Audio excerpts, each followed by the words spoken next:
So, we've got something relatively special to have a little look at. So, this is a fairly sad looking Cortex Powertran, or Powertran Cortex. So, I don't know a huge amount about these, but these were sort of one of the very early 16-bit computers, developed by some guys that were working at Texas Instruments over here in the UK. And this was sold in a magazine around, I think, 1982 as a kit computer. I think you could buy them pre-assembled, but you bought them as a kit and assembled them yourself. Now this particular one, she's looking pretty lovely. I've not had a look at this at all. I don't know what state it's in. I know that the keys are all a bit manky. I don't know if it's complete, if it's got everything in it. It's sort of shaking about a bit when I open it. But we're going to have a look. We're going to clean it up. We're going to see if we can rescue it.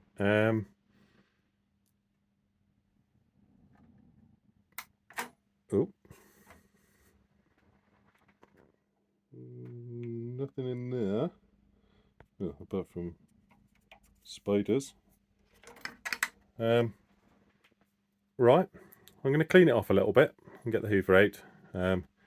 Get rid of some of this deliciousness. And then we can have a look.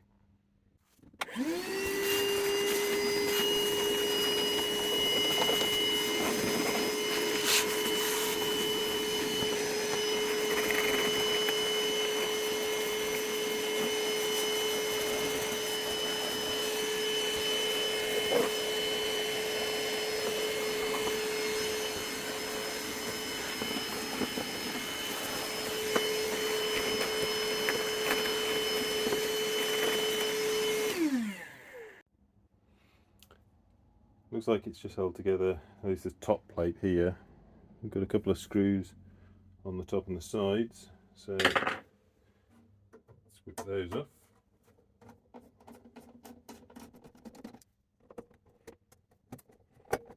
It's a bit rusty.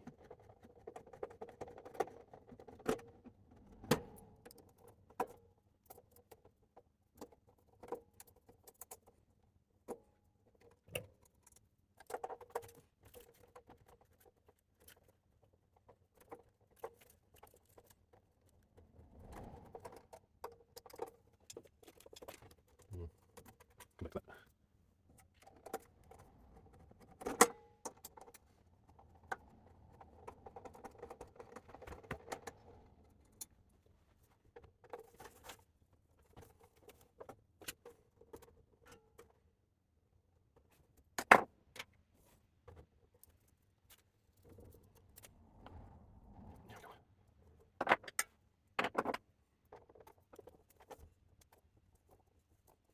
Okay, I'll do that.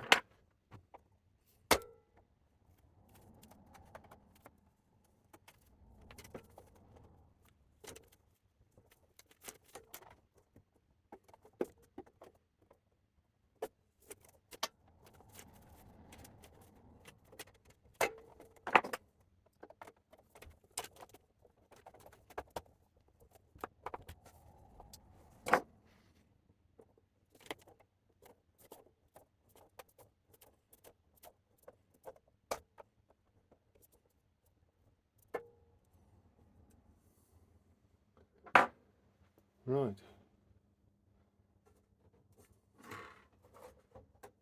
Okay, so I think the screws on the side here are holding in the drive bays.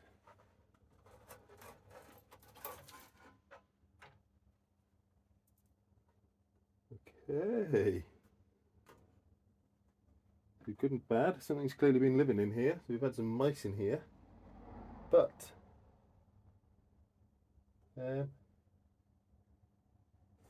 does look like it has two drives inside there that we can see, and it does still look to be complete.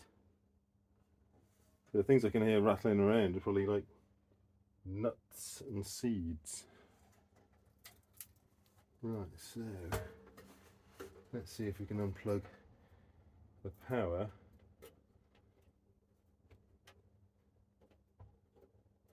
from the drives. Yep. Okay. And then is that going to come off from here? Just move that over this side.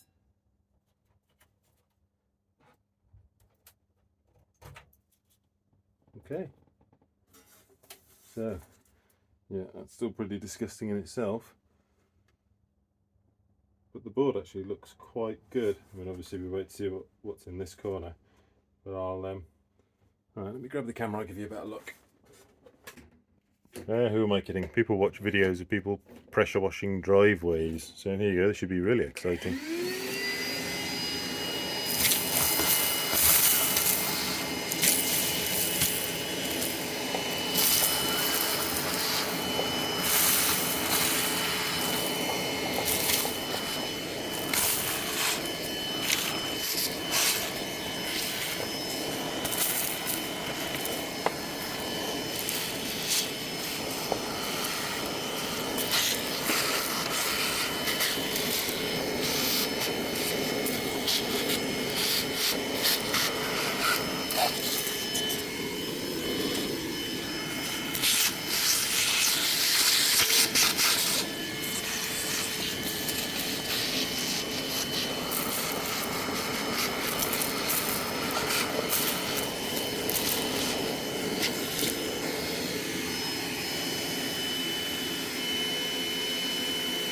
That's a lot better.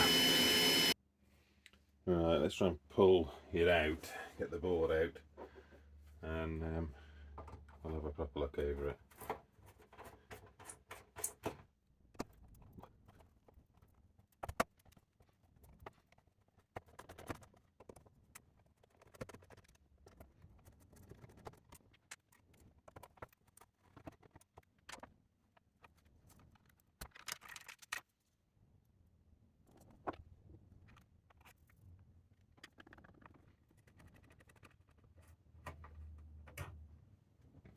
I have to pull all the keycaps off there. Very, very stiff.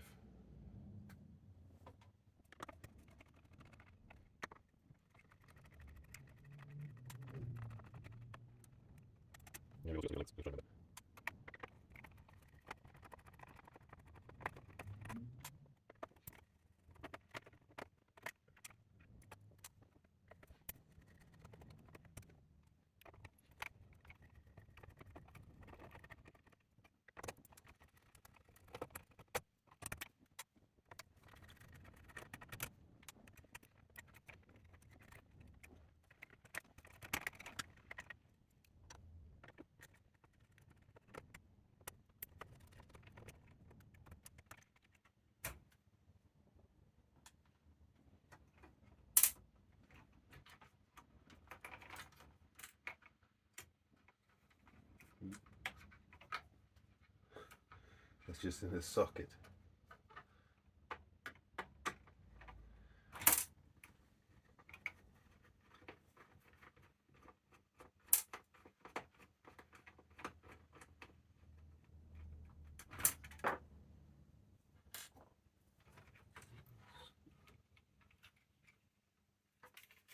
Okay, so each one of these had a little standoff underneath it.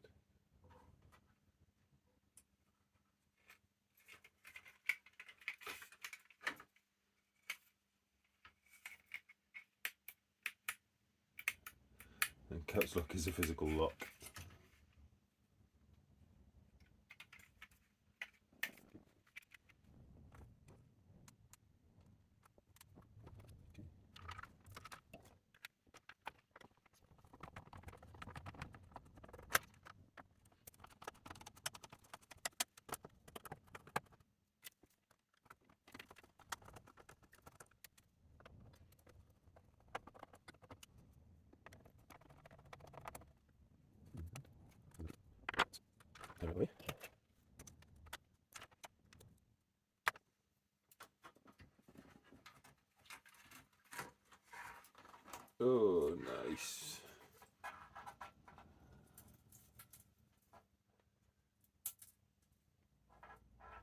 doesn't look too bad. You bodge wires here. Don't know if they're normal. And it's kind of hard to tell. They're not too rusted. Just need a really good clean. Okay, more mouse.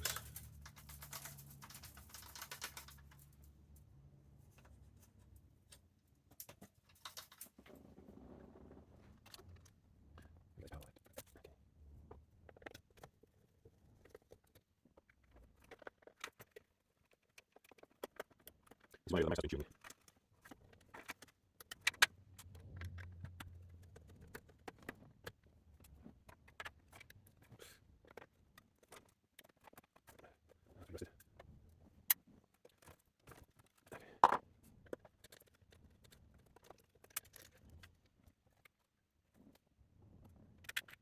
There's a deep line wire there.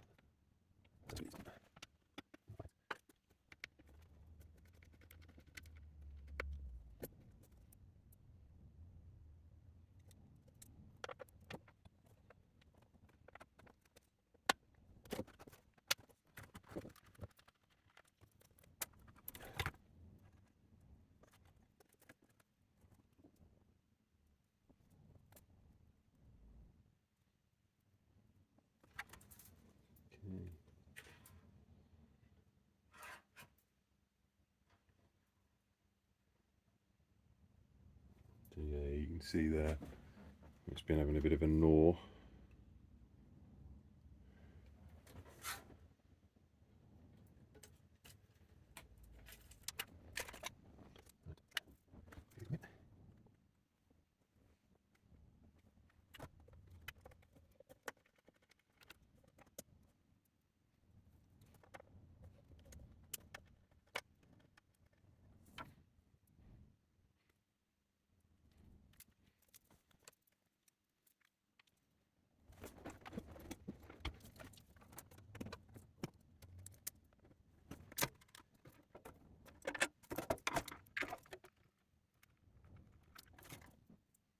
There's probably going to come through this way. I'm going to dissolve them or leave that connected. Maybe just try to dissolve, I think.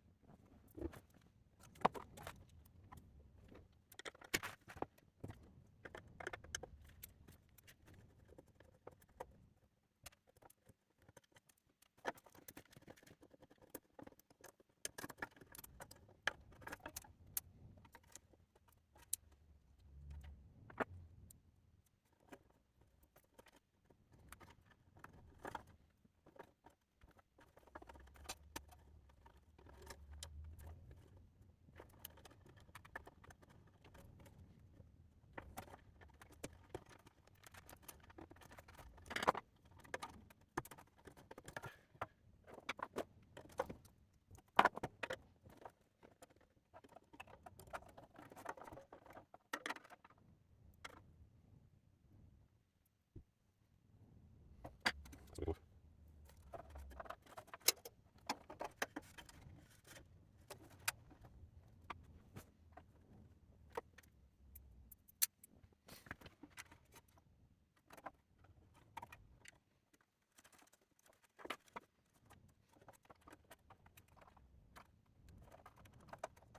It's all there.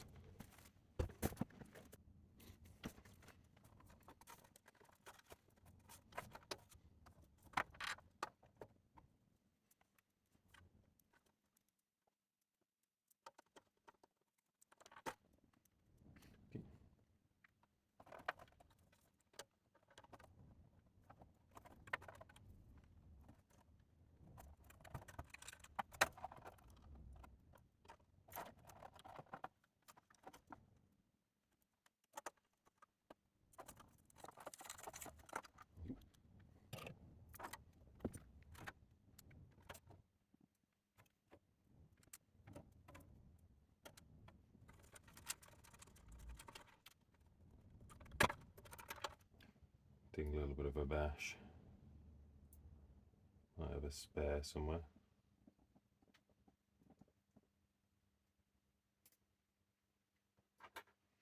So the only other thing left are these, which aren't actually connected to anything at the moment, but if you have a look, there would be the reset and the warm start.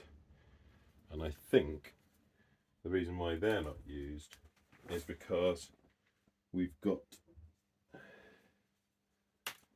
those two there. So I think they've been remapped here to reset and warm start, so you don't have to reach round the back.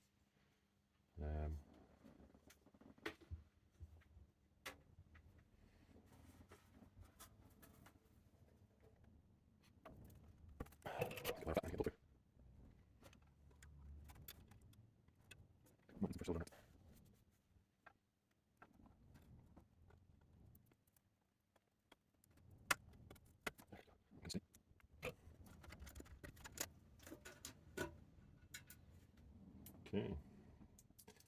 I'm assuming they actually had some caps, key caps on them. Right, so that's going to need a really good clean.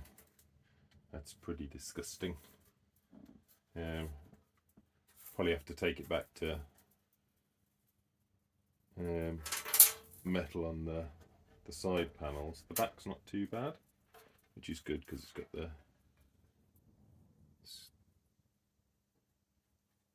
text on it. But the rest of it, I think I'll probably scrub it back and respray it.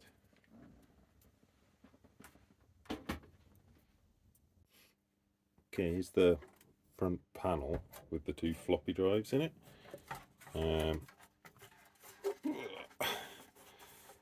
Pretty heavy. So they are Canon MDD 110s.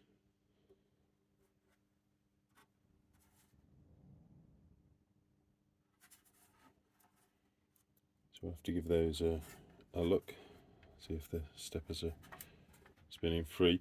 You can also see here that it doesn't look like the front lights were ever connected up properly. We haven't got an LED in there, and then these are just bare red LEDs with nothing connected to them. That might be something that we can get working when we put it back, but I'll pull the drives out so that we can give it a good clean. Anyway, seems this was held on with sticky pads. I'm not sure what's actually holding that front plate on. I'm sure we'll find. Doesn't seem to be anything down here. So unless it's actually attached to the front of the floppies, I don't know. But we'll get that stripped out. The back plate was aluminium, so that's not too rusty. That's sort of cleaned up okay. But all of the metal parts, they're all probably going to need stripping right the way back and repainting. But see if I can get these off, and then we can get it all cleaned. Okay, so they're both off. They're a little bit mousy, but generally speaking, they look in fairly good condition. None of the caps are leaking. Don't seem to have any marks on them. They both seem to spin freely. It doesn't use belt. The stepper motor here directly drives the shuttle there, and they all seem to spin okay. You've got the pattern wheel here, which relates to either 50 Hz or 60 Hz, which would be your lighting, either in like the US or Europe. And I think these spin at about 300 RPM, so that pattern should stay still if it's spinning correctly at 50 Hz and doing 300 RPM. And if it's a bit slower or a bit fast, you'd see the pattern move in one direction, and you've got a speed adjustment trimmer there that you can use to try and get it so that the pattern's completely still. So you might have a little go at that if I can find an old light bulb. But they both look all right, so I'll just clean them off. I don't think I'm going to do a fat lot with them. I've got absolutely no idea what format it wants for any of the discs or anything. So it may well be that I'll end up just using an emulator anyway to try and get some software running on it. But we might as well clean it up. We'll get the front all tidied up as well. But yeah, they look all right. I've pulled all the keys off so we can give them a little wash. We can remove the last remnants of mouse from this.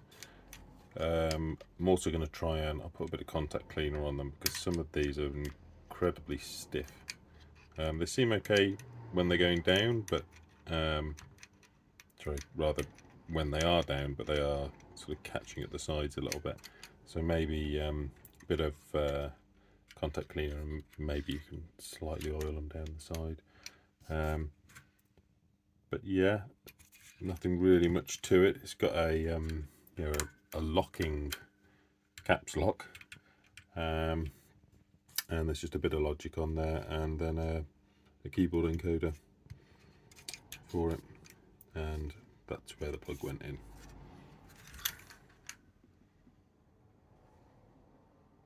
Yeah, so we'll get that cleaned up, back together.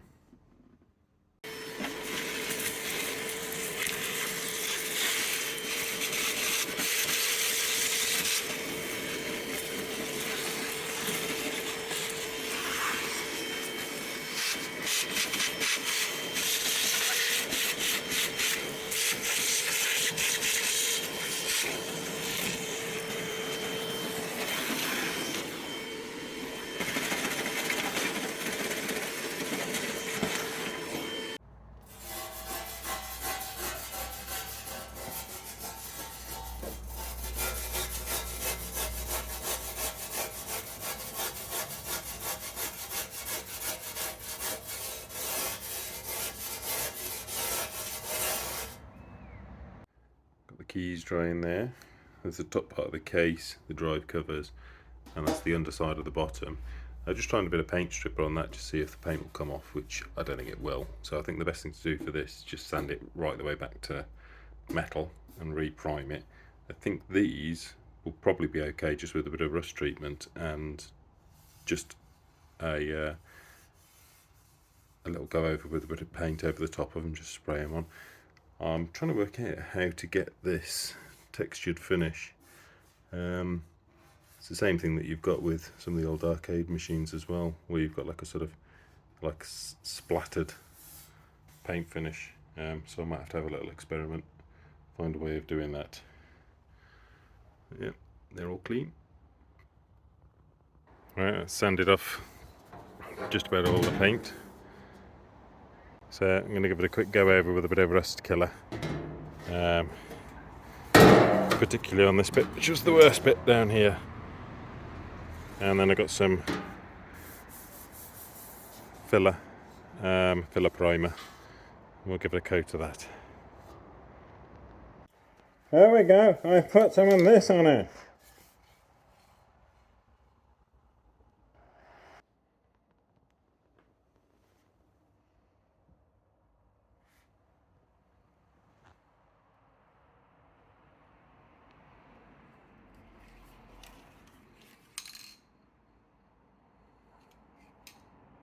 Here's how the case came out.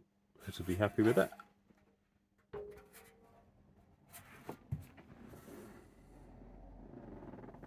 Got rid of all the rust, resprayed it, so get the board and the keyboard put back in and we can actually see if the keyboard works. So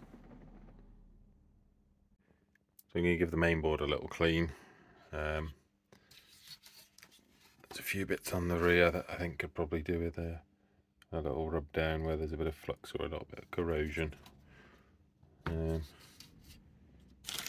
Treat it to a new toothbrush.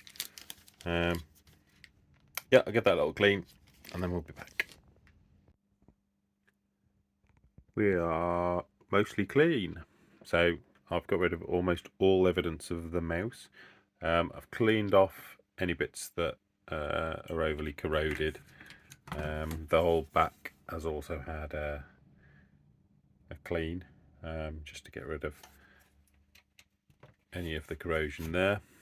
The only bit that was fairly rusty was the RF modulator, and I've just put a bit of rust remover on that to tidy it up.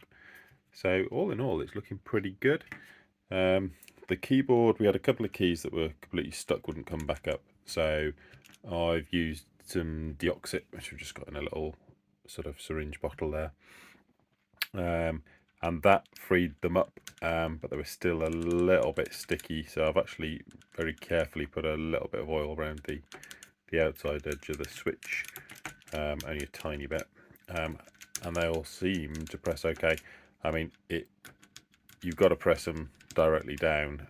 I'm fairly sure this just is a pretty horrible keyboard, but I'm happy that that's all working.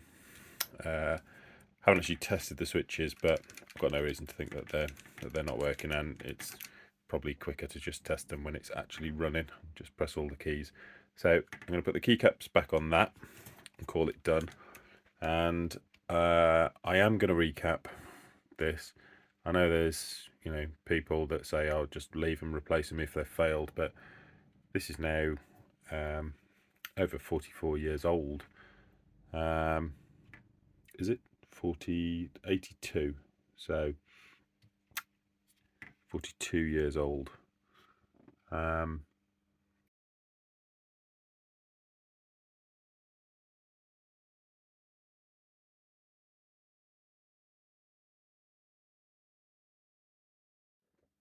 Going to replace pretty much everything on this.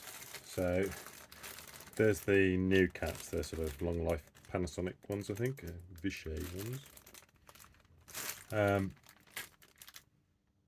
Quite a bit smaller than the originals, but I've kept all the values the same. I'm going to replace the tip 2955s with some newer ones. I've also got some insulation for those, but I'm not going to need the grommets because those are already insulated. Those are the plastic ones. So I'll get those swapped out. I'll do all the linear regs. I've got loads of them. And in quite a lot of the stuff I've done from around this era, I often find that they're slightly out, so they're tired. So I'll generally swap those out. The diodes there on the regulator, the rectifier, they didn't cut the wires off from that little poly cap there, and it's ever so close to bridging.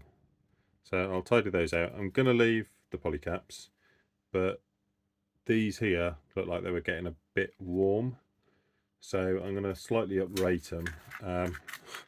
Nothing too big. So I think I'm just going to bump up to some 4-watt diodes there. So hopefully that will keep it a little bit cooler. I'll probably let them stand up away from the board a little bit more, but there's going to be a bit more space anyway because the main caps are going to be quite a bit shorter. So I'll get that all redone and then we can test it.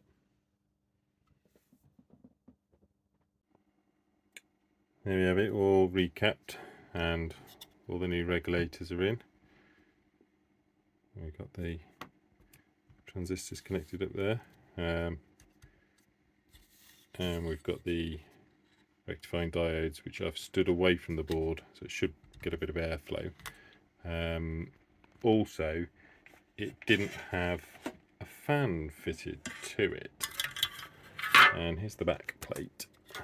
And in some of the pictures that I've seen of them in like 1980s magazines, it does show a fan, and particularly as this one's actually got the extra floppies and stuff in it, I think it's probably worth popping one in. So that kind of goes something like that. I think that goes up there on there. So what I'll probably do is just pop an 80mm fan on there, just a normal 12-volt fan. Probably stick a resistor in or something just to run that a little bit slower, because otherwise it's probably going to be a bit noisy. But yeah, what I think I'm going to do with this is connect it straight up to here. So normally that would be connected to there, which would connect to the backing, which is the emitter, which is this wire here. So unless there's like a reason why you wouldn't want it on the end of 2 inches of wire, I think I'm just going to remove the tab on this and connect it up like that, because that's just a Zener diode, so I assume that's probably just for over voltage protection. And I can't see any reason why it wouldn't work like that, because it is connected to the exact same thing. And the only other way of doing it would be to actually connect another metal plate onto this and then sandwich it in between it. But I don't think that's necessary. So I'm going to pull this tab off, solder the leg of the Zener onto the collector pin, and that should be fine, and then we can keep that as it is. Looks like the fuse had taken a bit of a bash, so we can't be having that. So I have an old fuse. It's pretty much exactly the same. It's pulled from another system, so we'll use that one instead. So there we have it, all rebuilt and back together. I think we're probably ready for a power on test. Obviously I'll test this separately just to make sure that that's okay. Looks okay, but we'll find out. I need to get something to put a bit of load on, so I need to probably just do a bit of load on the 5 and 12 volt rails. I don't think the negative 12, we can test that as well. But yeah, all looking good. As if by magic, it's back together again. So what I've got here is just my little voltage test. It does 2 positive and 1 negative. So I've got that hooked up over to here. We've got 5 volt ground, 12 volt, negative 12. Then we've also got another output here that's got its own separate 12 volt, and I've got that just hooked up to a bulb here just to put a bit of a load on that. And so if we turn it on, it hopefully shouldn't set on fire. Okay, so we've got 5.04, 12 on the nose, and negative 11.9. That looks really good. So those voltages are all stable and happy. I've recapped the board. Didn't look too bad. There were a couple of caps that did look like they'd been a little bit leaky, so that's good. And the only difference is I came across is down here, C8. C8 shows itself as a 33U. It had a 4710 volt rather than the 3316. I'm guessing that's probably just what they had, unless there is a change. But I put a 33 in, and the only other change is as well that this one showed a 470N ceramic, but it had a 10U electrolytic. Because I'd already got them out, I replaced it with another 10U. But that's everything in. Now, I think I'm going to just try and power it up without taking everything out of the sockets.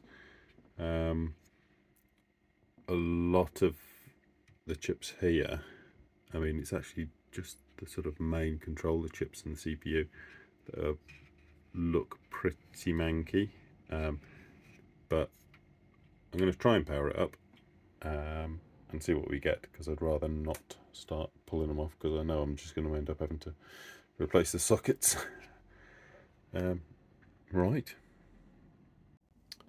Right, I've got this wired up to big telly. I've got this all connected up.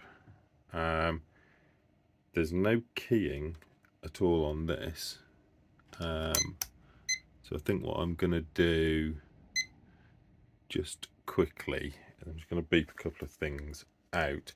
That is the way it was connected, but let's just check if we have the ground common. So from there to here, so that's good. And I guess the other thing I need to check is the red wire, which was here, that was 5 volt. So if we do the red wire on here, and then we pick one of these logic chips, then yeah, so that's 5 volt. Okay, so I'm happy that ground and 5 volt are the right way round, which means that that has to be the right way round. So we're happy with the power. We've got these connected up. This has been recapped. So let's power it on and watch for magic smoke. Nothing. I mean, I've got no LEDs. I don't know. I've never powered one of these on before, so I don't know what it's supposed to do. I also have absolutely no idea what channel it's supposed to be on. There is a little bit of warmth starting to come through. So it is powered. So let's do a bit of this. Menu.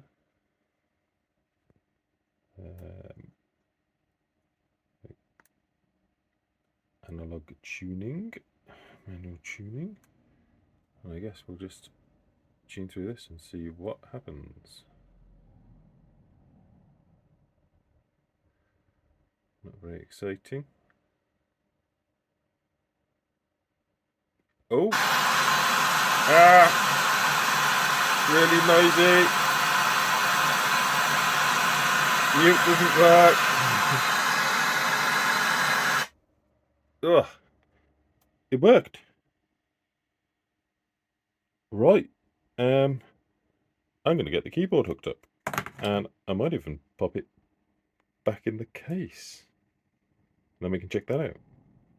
Ooh. Yeah, and this keyboard is truly awful. I mean, the spacebar, if you press it down on one side, it gets stuck. So I've got a spring, and what I'm going to have a go at is there's no center point on this keyboard at all, but if I pop that in like that, then that should at least try and push the keyboard back up again, the spacebar back up again, so maybe it won't get stuck. But yeah, all back in now. So I've connected the fan up, but I haven't actually attached the wires yet to anything, because I need to decide whether I need to stick a resistor in if it's noisy, and I need to connect the keyboard up, and then we can give it a go. Okay, got this back on. That's there. I've got my spring in, which makes the keyboard, the spacebar work, but it's too hard to press. Needs a much softer spring. I'm not going to bother with the fan for a minute. Let's just power it up again and check it works. So, okay. So basic.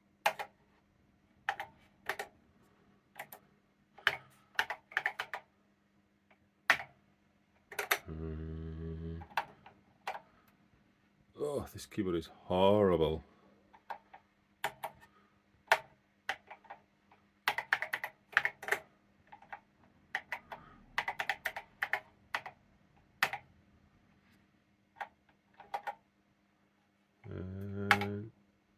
Yeah, okay.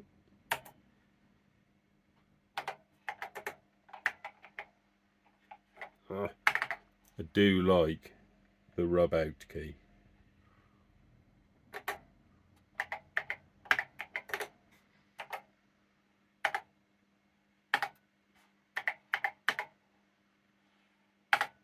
Hey,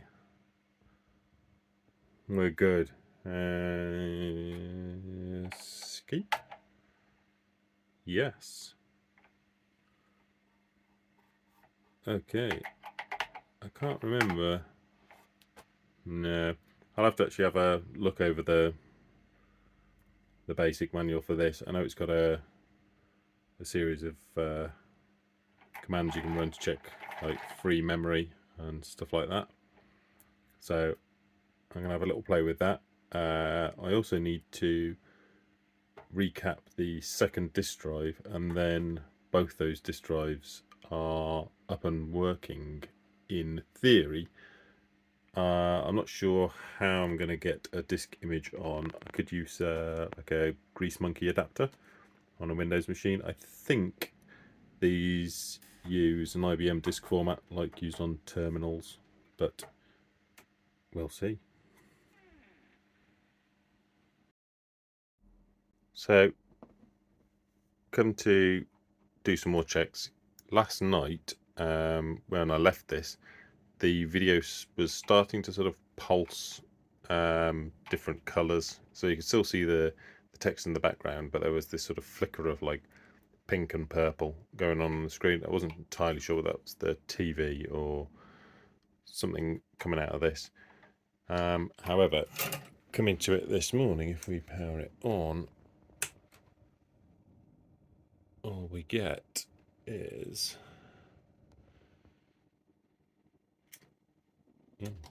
no signal now. So I was getting a blue screen. So it looks like potentially this is deteriorating further.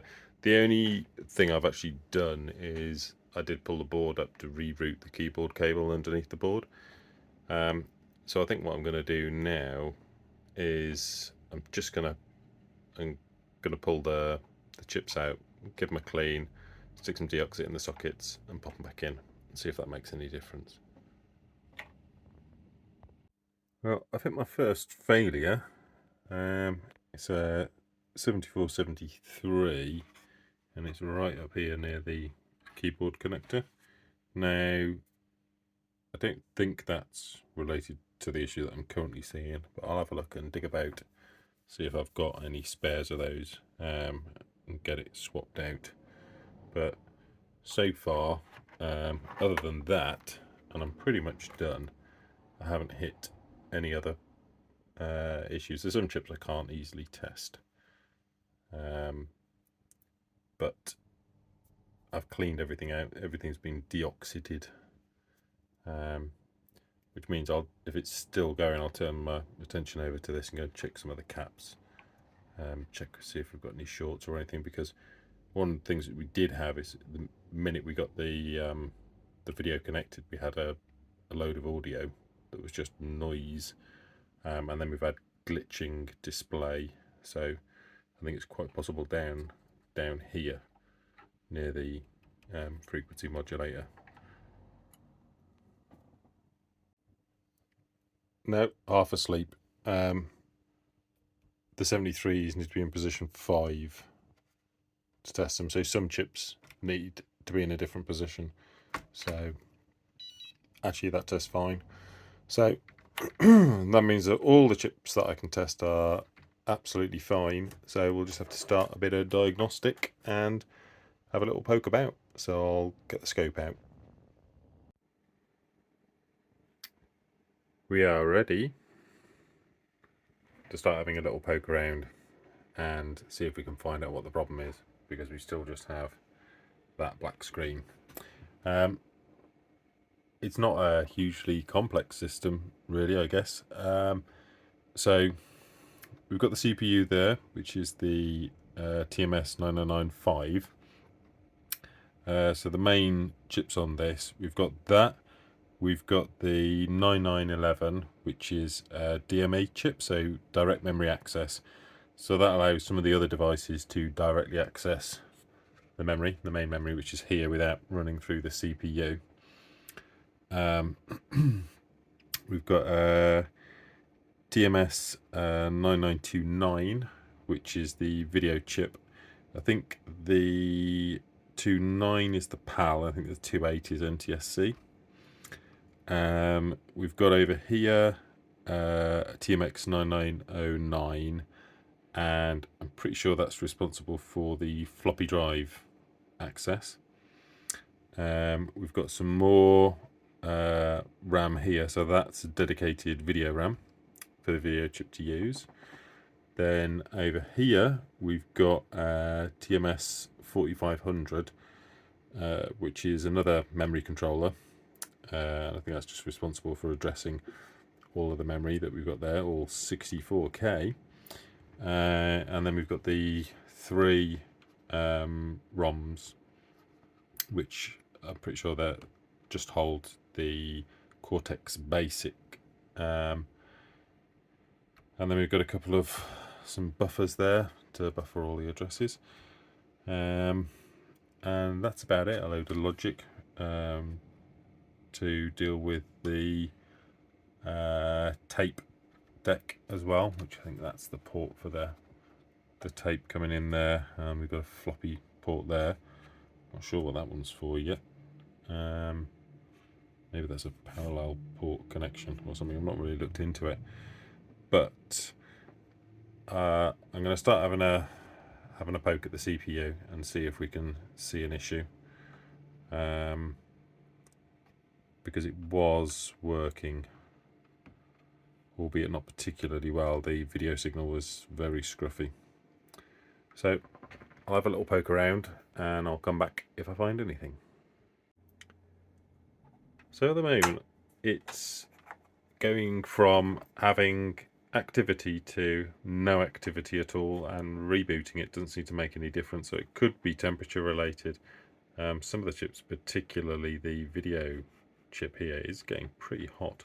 I don't know how hot it's supposed to run, but in this state here we've got no activity at all on any of the ROM chips. So that's the one enable, well, rather that's the second enable line, that's the first enable line. And if we trace that back to the memory enable line on the CPU, we've got that just stuck high, and that's enable low. We've got clock. We can check the reset. So if we have a look at the reset, so we're high, so we're not in reset. And if we have a look at the hold pin to have a look, we are high, so we're not in hold. But if we check the ready, we're also not in reset. So the ready pin on here, we're low, which is not ready. So something's holding the ready line low. So from what I can tell, the CPU is waiting for something. So I might have a little trace back and find out what's sitting on that ready line and have a look at that. Turned it off for a couple of minutes and back on, and we've now got a ready signal. So that's working, but we don't have the mem enable signal. We still don't have any activity, so it does seem like something's failed, something's sort of overheating and it's being quirky, which is sort of affecting it, which is quite difficult because I'm now getting different things. I've been trying to trace out to try and see what was going on with the ready signal, because we've got ready signal is being enabled from the memory controller here is fine, floppy controller there is giving a memory signal now okay, one of the other inputs is just 5 volts, so it was looking like the bus ready signal was the issue, but now the bus ready signal isn't the issue, that's working fine. So time to look for something else that's a problem. Right, I've spotted one thing.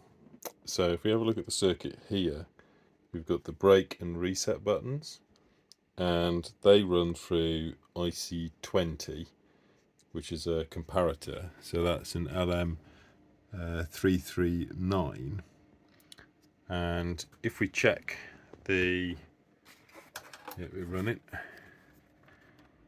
if we check the outputs on this, we've got one of the outputs is reading 5 volts, and then we've got the other output, if I can get it, is reading 0 volts. But if you look at the input, we've got 5, and the second input 3.4, and oops, sorry, that's what I meant here, that one. So 3.4 and 5, and then 3.4 and 5. So both sets of the inputs are reading the same, but the outputs are different. So they should both be high, but the second output is low, and that's this one here. So it looks to me like we've got a problem here with that LM339, which is holding the board in reset. One thing which I've also done is the case didn't have any LEDs connected, so I've plopped some LEDs on here with a resistor, so there's just the 4 LEDs, to see if it'll actually show me anything. And at the moment I've got the second LED, which is time, not particularly useful, but that's illuminated. So I'll have a dig about, see if I've got a 339 kicking about and get that swapped out, but that's definitely going to be causing me problems. I do not have one, but I do have a focus 393, which only has 2 channels, well, 2 outputs instead of the 4, but that is only using 2 outputs, and I can't find anywhere else that is using IC20, so I think it is only using 2 of its channels. So I can get away with one of those. It's just slightly different pin out, because obviously you've got the first 2 channels all the way down the one side and the other 2 on the other side, whereas these are split across the 2. So let's make a little adapter, and we'll pop that in. Lovely. So with this one, I'm actually seeing the same issue. So assuming that this is working, actually I might swap the 2 pins over here to the inputs just to double check, but that would potentially mean that the pull-up resistor on the outputs isn't working, or something like that. I'll try swapping these over to see if the problem flips from one pin to the other, but that would mean that either something's holding that down, that's not that, or there's an issue with the pull-up resistors on that, because I am not seeing 5 volt on the output, despite the fact that the inputs look okay. So I found some slightly better documentation. So this schematic here is out of the Electronics Today magazine, and if we look at the circuit that we were looking at here, this is the LM339. Now this is an open collector chip, which means it can drive the circuit to ground and not drive the circuit to 5 volts. So it should have pull-up resistors on the outputs here, and here is the same schematic but from another source, from the actual installation guide, and not only has this one got the pin numbers written on it, which is really useful, but if we check here, it tells us that R74 and R75 are the pull-up resistors, and those are these ones right up here, and they're also right next to the buffer chip here. And if we trace that one down, to wherever I've got it. It looks like the only inputs from the 2 pins here, the one that we were having a problem with that was driving the reset, go into this. I probably could have made this a bit easier for myself if I had a thought, because even without this in place, it's still being driven to ground, which sort of indicates that maybe there's something wrong with this, because I don't think there's anything else. It just comes from here. We've got the 5-volt pull-up resistors here, straight into the chip there, and that then goes off, and the one that we've got the problem with, which is the furthest right, goes off to the ready signal. So although I have tested that and it does test okay, but that doesn't necessarily mean that it is okay. So I'm gonna have a little poke about a bit more, but I might just try swapping that chip out just quickly to see if that is the problem. I mean, there could be something else in here, but I'd need to actually pull the board off and have a look at where the traces run, because I can't see anything else on the schematic that would suggest it's connected to that. But we'll have a go. Well, here's a fairly good example of the issues that I'm seeing. I've just turned it on just to double check that the problem persists, and it's high. And the one next to it, it's also high. So, and there's the signal looking all happy. So that's now fine, despite definitely not being a few moments ago. So I do wonder whether this is heat related, that something is falling over.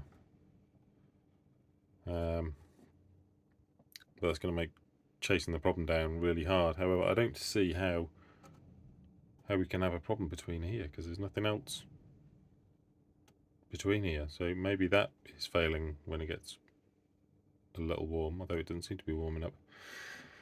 Oh well, carry on. Okay, yeah, there is definitely something a bit odd going on with this.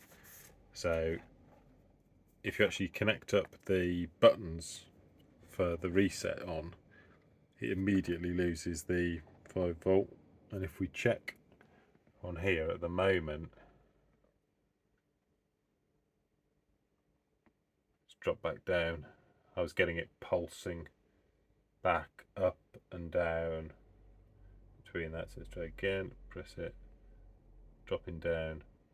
Yeah, so now I'm seeing the same behaviour that we were seeing before, where we've got 5-volt on that one. On this one, we're not seeing the 5-volt. And this is after it's been running for a little bit. So I'm going to try swapping this out, see if the problem goes away. Right, let's power that up.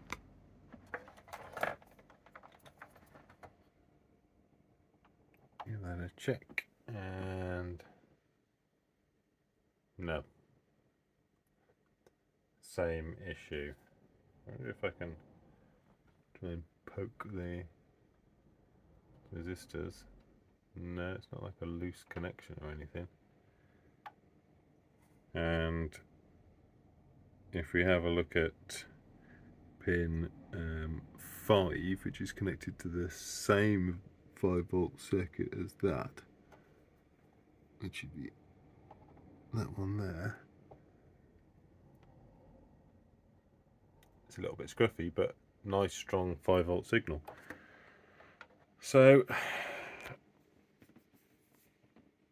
that would sort of suggest that resistor, that's the only thing that's there. So this here, we're seeing 5-volt here, but we're seeing ground here, and it's not related to this. If we pull that out,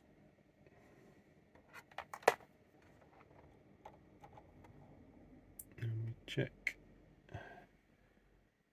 we still have ground. So I mean, that's just the only thing that tests in circuit, correct? But pull the board off. Anyway, let's swap it out. So, small bit of progress. We're back to the screen doing that. I couldn't really see anything wrong. I think it was just a bad solder joint or a connection. I did swap the resistors out because I'd pulled them out just to check them, test them properly, but they read fine, but I swapped them out anyway. It's now reading fine. It's doing what it should be doing. It's holding it at 5. I was a little bit confused because then testing the buttons, which are someone's attached to here, which connect to the plug, which is what that triggers to set it into reset, and one of the buttons wasn't working, and I've checked the continuity here and it works fine, here it works fine. However, there's a break somewhere in the cable on this, so it needs the new cable because the button here does not make it to the switch. So yeah, that was puzzling me a little bit there. I wasn't quite expecting that because there's nothing obviously wrong with it. There's no breaks in it. But yeah, no continuity up to the button there. So I'll replace the wire on that as well, and then at least those buttons will work. We're back to the second LED being lit, which where are we? There we are. That's time apparently, and we're getting the CPU still not ready. The only ROM that we're getting anything happening on the second enable line is this one, although currently it's not. Might just need a reboot. These two aren't doing anything. They've both got the ready chip enable 1 running, but alarm. Shh. But chip enable 2's only firing on that chip. And the only other thing really of note is this really is getting hot. Like, you can't hold your finger on it for more than a few seconds. Now, I don't know if that's normal. Does seem to be too hot. So it is possible that is my actual problem. I haven't got a spare of those, but they're relatively common. They're using the Colvision and a couple of others. So I might grab a spare one of these anyway whilst I'm trying to diagnose what it is, just so I can just easily swap it out and either eliminate that or point the finger towards it. But yeah, I'll keep having a little poke though, see if I can find anything else obvious. Okay, this video is way too long. I'm going to split this into 3 parts, so I'm going to call it here for part 1, and I'll post up part 2 shortly.